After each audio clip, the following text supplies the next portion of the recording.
When I said the contenders in the ACC are not who you think, what I meant was not who you thought before the season. Now, SMU is somewhere in the gray area. I thought the Mustangs would go over their win total of 7.5. Looks like they will. Pretty impressive win for SMU. Dare I say the best one. And how about that sentence before the season? Louisville's going to be in a more impressive win for SMU than Florida State. What?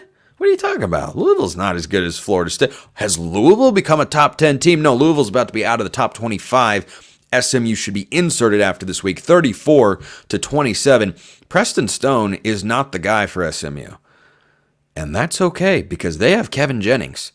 And that's the dude who's figured out the offense. That's not a change I anticipated for Rhett Lashlee and company. But SMU's 2-0 in conference play.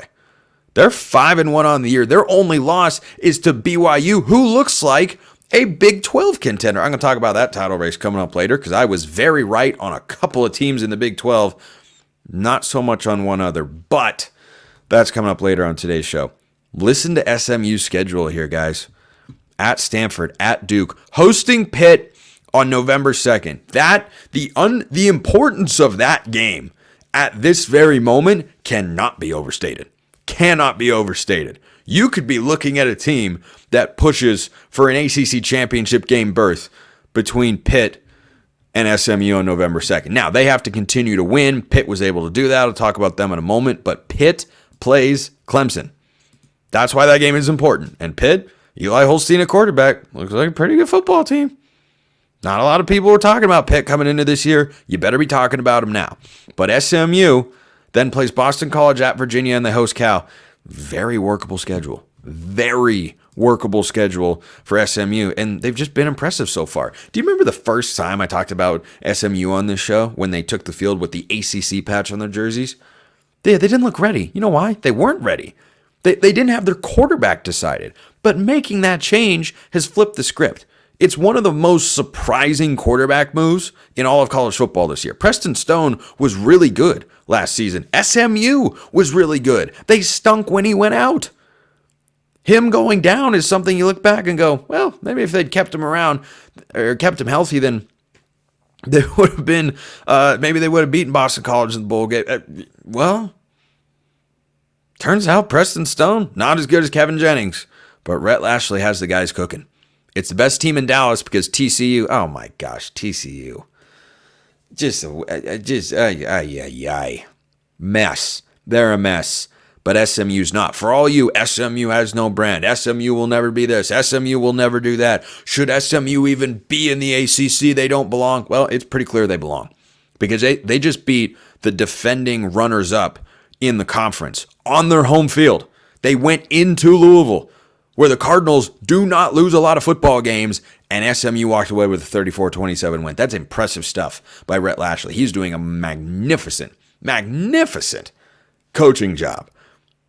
Because that quarterback, I cannot overstate how difficult that is to navigate, and yet he's navigating it beautifully. And SMU, for all the talk about they're buying their way into the league, and they've never played a snap of Power 4 football, and they've never this, and they've never that, and the travel's weird, and that. Sorry, SMU looks good. They house Florida State. That's what a good team does. Clemson didn't play as well against FSU this week. They still got the win. I'm impressed with SMU.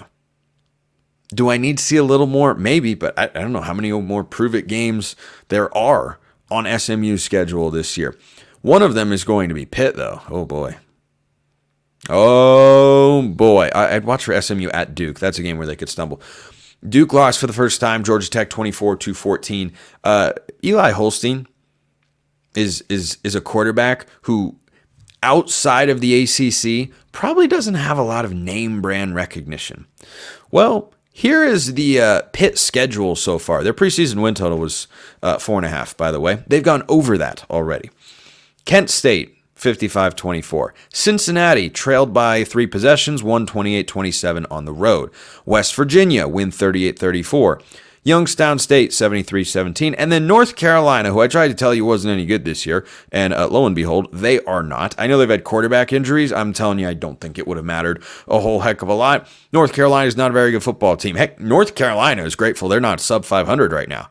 If Minnesota makes a field goal at the end of regulation several weeks ago, then the Tar Heels are a 2-14, but alas, they're 3-3. And Pitt goes into Chapel Hill, wins 34-24. That's an impressive win. Not because I think North Carolina is a great team, but because Pitt has shown an ability to win on the road. They can win at home. Their defense has played well. At times, I think it can improve a bit, but the offense has been there. And Eli Holstein has been at the center of it. 25 of 42, 381 yards, 3 touchdowns, and an interception. By the way, for anyone saying, well, North Carolina just needed a quarterback, how much better would Max Johnson be than what Jacoby Criswell did today against the Panthers? 24 of 45, 269, and a touchdown. Do you think Max Johnson is a lot better than that? Because I don't. North Carolina, just not very good. Pitt, on the other hand, could be. Now, they've only played one conference game, so they have a long way to go to truly prove themselves an ACC title contender. They play Cal at home this week, who are probably going to be emotionally drained after the most disappointing game of the Justin Wilcox era to date. I mean, you talk about an opportunity to announce your arrival into a new conference that is just bypassed, thrown away, tossed in the trash, discarded by the California Golden Bears. There it was. There it was, that one right there. You threw that away because you had a 35-10 lead, couldn't hang on. Cal and Syracuse at home next week. You beat those two teams. Those are solid, not elite, but those are solid ACC teams. If Pitt is for real to push for a conference championship appearance this year, they will beat Cal and Syracuse and set up a showdown with SMU, and then things can get interesting. Things can get really interesting because then Pitt plays Virginia, who went on a 24-0 run against Boston College, by the way. Didn't see that one coming. Shout out to the Cavaliers. That was impressive. Pitt's got Clemson at home. Then Louisville, Boston College on the road. By ACC standards, it's a pretty tough schedule. But by Pitt standards so far so good. I'm not jumping out over my skis, but I'm putting my feet in the skis and getting ready to load up and go down the mountain. But am I taking off yet? Not yet. Not just yet. ACC is a very open league. I still see Miami, Clemson, Gap, and then everybody else. But that everybody else, pretty fascinating. Pretty fascinating. And I tell you what, is there a league as interesting as the Big 12? That's coming up next. But a final thought here on the ACC. It's curious that Pitt has played one conference game at this point. Georgia Tech has played 4.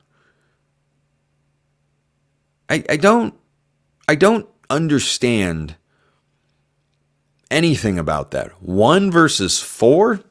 Lots to be decided. Brent Key's team got a nice win against Duke. They covered the 9 points.